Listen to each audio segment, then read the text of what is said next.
Hey guys, in this video, I'm going to show you how to fix AcresTV app not working on Roku. So first of all, you need to make sure you're running the latest version of the app. Press the home button on your Roku remote, and then head over to the AcresTV app right over here. Once the app is highlighted, press the star button on your Roku remote to open the options menu. Now it's loading the channel information, and then eventually it will pop up with a menu that gives you some options.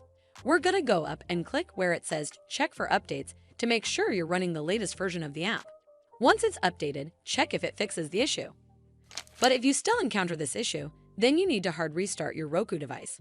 So the first step is to turn off your Roku device using the remote.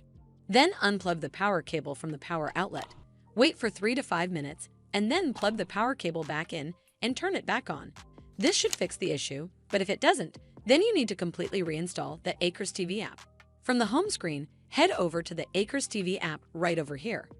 Once the app is highlighted, press the star button on your Roku remote, and then click on Remove Channel from the pop-up menu. It's going to ask for confirmation, so click on Remove to uninstall the app from your device. Once uninstalled, press the home button on your Roku remote. From here, we're just going to use our remote and scroll down until we get to where it says Streaming Channels, and then click OK on your remote. Once you're on this screen, scroll down to Search Channels and type in the app name, and it will then show up right over here. Scroll over to the right, and then click OK on your remote. Then we're going to click OK on where it says Add Channel to install it back on your device.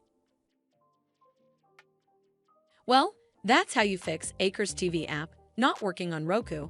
I hope you found this video helpful, and if you did, make sure you give it a thumbs up to see more videos like this, and don't forget to hit that subscribe button. We'll see you in the next one.